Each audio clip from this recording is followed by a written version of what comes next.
Et cetera et cetera. اس کے علاوہ مسلینس expenses جتنے بھی اس کے انکر ہوئے، جیسے ٹریولنگ ایکسپینسز ہیں، جیسے کلرک کو آپ نے ایکسپینسز دیے، فوٹو کاپیز میں آپ کے ایکسپینسز لگے، ان تمام اخراجات کی ایک لسٹ، ایک ڈیٹیل بنا کر آپ عدالت میں جمع کروائیں گے. اور عدالت جب فیصلہ کرے گی تو یہ دیکھے گی کہ کس پارٹی کے حق میں فیصلہ کیا گیا ہے. جس پارٹی کے حق میں وہ فیصلہ آئے گا اس پارٹی کے حق میں وہ کاسٹ بھی اوارڈ کر دی جائے گی. اس امینڈمنٹ میں اسپیسیفائی کر دیا گیا، کیٹیگوریکلی بتا دیا گیا کہ کس کس قسم کے اخراجات یا ایکسپینسز کاسٹ کے ایمبٹ میں کور کیے جا سکتے ہیں. عدالت کے پاس یہ اختیار ہوگا کہ وہ ایکچوئل کاسٹ آف لٹیگیشن کو اس پارٹی کے حق میں اوارڈ کر دے جس پارٹی کے حق میں فیصلہ کیا گیا ہے. اور اسی طرح اس کے اوپر جو سالانہ مارک اپ ہے وہ اسٹیٹ بینک آف پاکستان سے جاری کردہ جو بھی مارک اپ ہوگا وہ کورٹ اختیار رکھتی ہے کہ وہ اس کو اوارڈ کر سکتی ہے. اس کے علاوہ کوئی بھی کاسٹ اگر کورٹ یہ سمجھتی ہے کہ جو کاسٹ اس پارٹی نے ڈیٹیلز آف ایکسپینسز بنا کر عدالت میں جمع کروائی ہے، عدالت یہ سمجھتی ہے کہ اس سے زیادہ بھی کوئی کاسٹ انکر ہوئی ہے، تو عدالت کے پاس یہ اختیار ہے کہ وہ اس کاسٹ سے بھی زیادہ کاسٹ ایوارڈ کر سکتی ہے. عدالت کے پاس یہ پورا اختیار ہے کہ اس کاسٹ کو ریکور کیسے کرنا ہے، کس پراپرٹی سے کرنا ہے اور کیا لائے عمل اس کے لیے استعمال کرنا ہے. کورٹ کے پاس یہ پورا اختیار ہے کہ وہ اس کاسٹ کو کیسے ریکور کرے گی. اس میں ایک اور چیز ایڈریس کی گئی کہ اگر کوئی ایسا دعویٰ دائر کیا جاتا ہے جو کہ اس عدالت کی جورسڈکشن میں نہیں آتا اور اس کو at the very initial stage اس کو واپس کر دیا جاتا ہے، تو ایسی صورت میں بھی عدالت کے پاس یہ اختیار ہے کہ بے شک اس کے پاس جورسڈکشن نہیں ہے لیکن وہ پھر بھی کاسٹ ایوارڈ کر سکتی ہے. سیکشن 35 کے ساتھ سیکشن 35A CPC میں جو امینڈمنٹ کی گئی، نوٹس سرو ہونے کے باوجود اگر اپیئر نہیں ہوتی یا اگر اپیئر ہو جاتی ہے اور اپیئر ہونے کے بعد وہ اجرنمنٹ سیک کرنا چاہتی ہے، یعنی کہ وہ تاریخ لینا چاہتی ہے، تو ایسی صورت میں عدالت کے پاس یہ پورا اختیار ہوگا کہ وہ اجرنمنٹ کاسٹ لگا کر اجرنمنٹ گرانٹ کر دے. یعنی کہ تاریخ تو وہ دے دے گی لیکن اب اس کو 5,000 روپے جرمانہ ادا کرنا ہوگا. یہ 5,000 روپے جرمانہ قانون کے مطابق منیمم اماؤنٹ ہے. عدالت اس سے زیادہ بھی کاسٹ لگا سکتی ہے. اور ایسی اجرنمنٹ جو سیک کی گئی ہے جس کے اوپر جرمانہ لگایا گیا ہے، وہ اجرنمنٹ بھی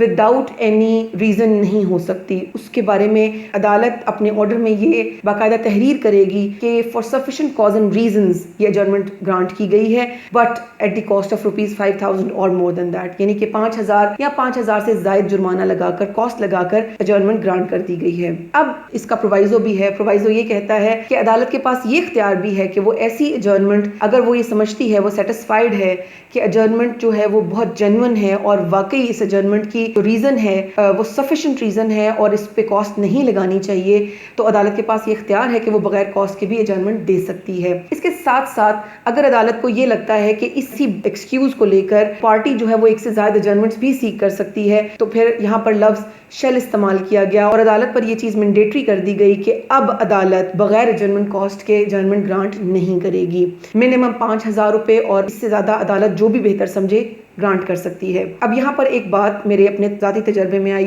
ایک عدالت میں میرا جانا ہوا، وہاں پر ایک آرڈر میری سماعت سے گزرا جس میں جج صاحب نے آرڈر فرمایا 5,000 روپے کاسٹ اس کو ڈل گئی اور اس 5,000 روپے کاسٹ کو کسی ویلفیئر کے ادارے میں جمع کرانے کے آرڈر پاس کیے گئے. جب میں نے قانون سے گو تھرو کیا تو یہاں پر بہت اسپیسیفکلی یہ لکھا گیا ہے کہ وہ کاسٹ جو اجرنمنٹ کے مد میں لگائی گئی ہے یا اوارڈ کی گئی ہے، وہ کاسٹ دوسری پارٹی کو ملے گی. وہ کاسٹ کسی ویلفیئر کے ادارے میں جانے کے بجائے اس پارٹی کو ملنی چاہیے جس پارٹی کا اس دوسری پارٹی کے ساتھ ڈسپیوٹ ہے، جس کا رائٹ انفرنج ہونے کا خطرہ ہے، جس کو نقصان پہنچنے کا خطرہ ہے. تو ایسی کاسٹ کو کسی ویلفیئر کے ادارے میں نہیں بلکہ دوسری پارٹی کو گرانٹ کرنے کے حوالے سے لیجسلیچر نے بات کی ہے. اب آ جاتے ہیں 35B پر. سیکشن 35B جو ہے اس کو اسپیسیفائی کر دیا گیا ہے، الگ کر دیا گیا ہے اباؤٹ دا ویکسیشس کلیمز یا فریولس لیٹیگیشن کے حوالے سے، کہ اگر عدالت کو یہ لگتا ہے کہ یہ جتنا بھی کلیم ہے یہ ویکسیشس ہے، جھوٹ پر مبنی ہے، جس کا کوئی بنیاد نہیں ہے، صرف دوسرے کو تنگ کرنا مقصد ہے، تو ایسی صورت میں عدالت اسپیشل کاسٹ بھی دے سکتی ہے. پہلی جو کاسٹ ہم نے جس کا ذکر کیا وہ یہ تھا کہ عدالت وہ کاسٹ گرانٹ کرے گی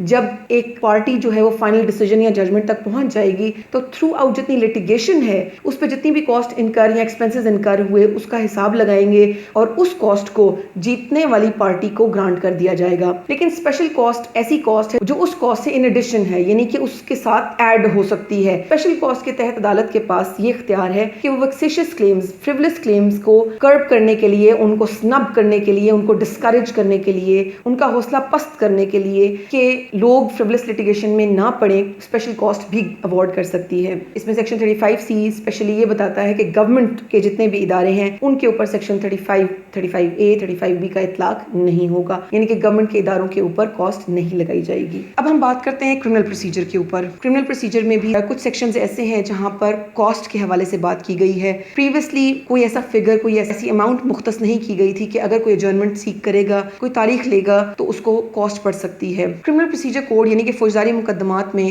سیکشن 344 یہ ایڈجرنمنٹ کے حوالے سے ڈسکس کرتا ہے، ذکر کرتا ہے کہ عدالت کے پاس یہ اختیار ہے کہ وہ اگر یہ سمجھتی ہے کہ تاریخ دی جائے، ایڈجرنمنٹ دے دی جائے، تو وہ یہ اختیار رکھتی ہے کہ وہ ایڈجرنمنٹ دے سکتی ہے۔ لیکن اس ایکٹ سے پہلے کوئی بھی کاسٹ اس میں نہیں دی گئی تھی۔ کاسٹ آف لٹیگیشن ایکٹ 2017 کے مطابق اگر کرمنل کیسز میں، فوجداری مقدمات میں کوئی ایڈجرنمنٹ سیک کرنا چاہتا ہے تو اس کو 10,000 روپے پر ایڈجرنمنٹ کاسٹ پڑ سکتی ہے، اس کو جرمانہ پڑ سکتا ہے کہ اگر وہ بغیر کسی وجہ کے ایڈجرنمنٹ سیک کر رہا ہے اور عدالت کے ساتھ ایک نان سیریس کانڈکٹ شو کر رہا ہے، تو عدالت کے پاس یہ فلی اختیار ہے کہ وہ ایسی پارٹی کو 10,000 یا اس سے زائد ایڈجرنمنٹ کاسٹ ڈال سکتی ہے، اور ایسی کاسٹ جو ڈالی جائے گی وہ بھی دوسری پارٹی کے حق میں اوارڈ کی جائے گی، یعنی کہ وہ کاسٹ دوسری پارٹی کو ادا کی جائے گی۔ دوستو اب دیکھنا یہ ہے کہ کیا کاسٹ آف لٹیگیشن ایکٹ جو کہ اسلام آباد کیپٹل ٹیریٹری کے اندر جس کو نافذ کیا گیا، انیکٹ کیا گیا، کیا لیجسلیچر کی جو انٹینٹ ہے فریولس لٹیگیشن کو سنب کرنے کی، اس کو کم کرنے کی،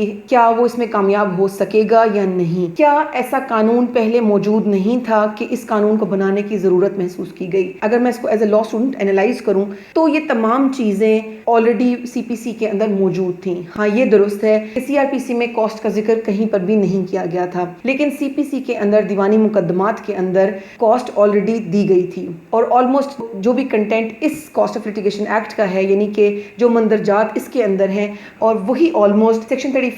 35A کے اندر موجود تھے۔ اس کو تھوڑا سا چینج کر دیا گیا ہے اور اس کو امپلیمنٹ کرنے کے قابل بنا دیا گیا ہے اسپیسیفائی کر کے۔ اگر میں یہ کہوں کہ باقی صوبوں کے اندر اس قانون کا اطلاق ہونا چاہیے تو کسی حد تک یہ واقعی رزلٹ پروڈیوس کرے گا، لیکن اگر میں اس کو اس اینگل سے دیکھوں کہ جو پریویسلی ہمارے پاس قانون موجود ہے، اسپیشلی دیوانی مقدمات کے حوالے سے CPC کی بات کر رہی ہوں، اگر اس کو بھی امپلیمنٹ کر دیا جائے تو وہ بھی فریولس لٹیگیشن کا حوصلہ پست کرنے کے لیے کافی ہے۔ میرے ہمبل ویو کے مطابق انیکٹمنٹ کو زیادہ کرنے سے بہتر یہ ہے کہ جو انیکٹمنٹس ہمارے پاس آلریڈی موجود ہیں، اگر ہم اس کو کرٹیکلی اینالائز کر کے امپلیمنٹ کرنا شروع کر دیں، ایک نوٹیفیکیشن کے اوپر ڈیپینڈ کرتا ہے، تو ہم یہ تمام مقاصد اس طرح بھی اچیو کر سکتے تھے۔ میں کاسٹ آف لٹیگیشن ایکٹ کو وارملی ویلکم کرتی ہوں، اور میں یہ امید کرتی ہوں کہ اسلام آباد کیپٹل ٹیریٹری میں جو مقدمات، اسپیشلی جو بے بنیاد جھوٹ پر مبنی، جال سازی پہ مبنی، دوسروں کو ٹیز کرنے کے حوالے سے یا صرف اور صرف میڈیا میں اپنے آپ کو پرومیننٹ کرنے کے حوالے سے دائر کیے جاتے ہیں، ایسے مقدمات ڈسکریج ہوں گے۔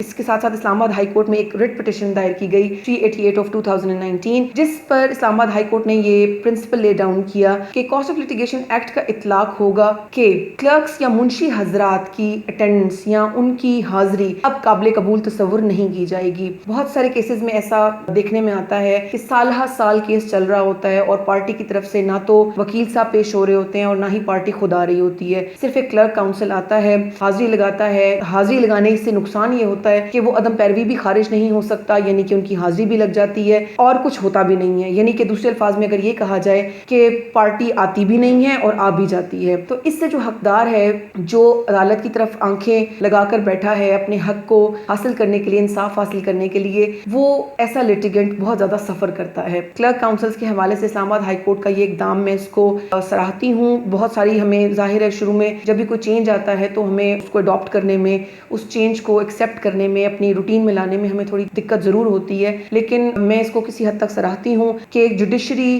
جسٹس، لیٹیگنٹ، لائر، یہ اتنی سیریس لوگ ہیں، اتنی سنجیدہ میٹرز ہیں، یہ عدالت کے لوگوں کے حقوق جڑے ہوئے ہیں اس کے ساتھ۔ تو ایسی صورت میں ایک کلرک جس کی کوئی کوالیفیکیشن ڈیفائن نہیں کی جاتی، ایسے کلرک کو اس کی کروڑوں کی، اربوں کی، یا اس کی ایموشنل اٹیچمنٹ یا مختلف اس کے جو حقوق ہیں ان کے اوپر ایک کلرک کاؤنسل کی حاضری کو کنسیڈر کر کے اس کے خلاف فیصلہ دے دینا یا اس کو لٹکائے رکھنا سال ہر سال، یہ اس شخص کے ساتھ جاتی ہے۔ تو کلرک کاؤنسل کی حاضری کو اسلام آباد ہائی کورٹ نے فی الحال بین بین کر دیا ہے، اور ہم وکلاء کو شروع میں ظاہر ہے ایک ریاکشن آتا ہے، ہمیں اچھا نہیں لگا کیونکہ ہم بہت زیادہ یوز ٹو ہیں کہ کلرک ہماری جگہ پیش ہو جاتا ہے. لیکن اگر حقیقت میں دیکھا جائے تو کلرک کی پریزنس میٹر نہیں کرنی چاہیے، پارٹی کی پریزنس ہونی چاہیے یا پھر ان کے ریپرزینٹیو کسی بھی اٹارنی کی پریزنس ہونی چاہیے تاکہ کیس کو پروسیڈ کیا جا سکے. کلرکس ڈیٹس لے لیتے ہیں اور پھر ہمارے ہاں وہ ہسٹوریکل ڈائلاگ بولا جاتا ہے کہ تاریخ پر تاریخ اور تاریخ پر تاریخ ملتی رہتی ہے اور انصاف نہیں ملتا. تاریخ پر تاریخ، تاریخ پر تاریخ، تاریخ پر تاریخ، تاریخ پر تاریخ ملتی رہی ہے، لیکن انصاف نہیں ملا میلاد، انصاف نہیں ملا. ملی ہے تو صرف یہ تاریخ. جب بھی کوئی نئی چیز ہمارے سامنے آتی ہے تو اس کو ہمیں ہمیشہ کرٹیکلی انالائز کر کے ڈسکریج نہیں کرنا چاہیے، بلکہ اس کو پازیٹیولی بھی دیکھنا چاہیے کہ اس سے ہمیں کیا کیا فائدے اور ان دا لانگ رن کیا فائدے حاصل ہو سکتے ہیں. میں یہ سمجھتی ہوں کہ کاسٹ آف لٹیگیشن ایکٹ کی انیکٹمنٹ شاید الگ سے اتنی امپورٹنٹ نہیں تھی، لیکن اس کاسٹ کو بذات خود امپلیمنٹ کرنا بہت امپورٹنٹ ہے. جن صوبوں میں انیکٹمنٹ نہیں کی گئی ان صوبہ جات میں جو پریویسلی ان کے پاس قانون اویلیبل ہے اس قانون کو صرف اس کو امپلیمنٹ کر دیا جائے اور لوگوں کو باؤنڈ کر دیا جائے تو بہت سارے مسئلے حل ہو سکتے ہیں اور انصاف کی فراہمی میں تیزی لائی جا سکتی ہے. اس کے ساتھ ہی آپ لوگوں سے اجازت چاہوں گی. انشاءاللہ تعالی دعا ہے کہ نیکسٹ ویڈیو میں انشاءاللہ آپ سے جلد ملاقات ہو. تب تک کے لیے السلام علیکم ورحمۃ اللہ وبرکاتہ.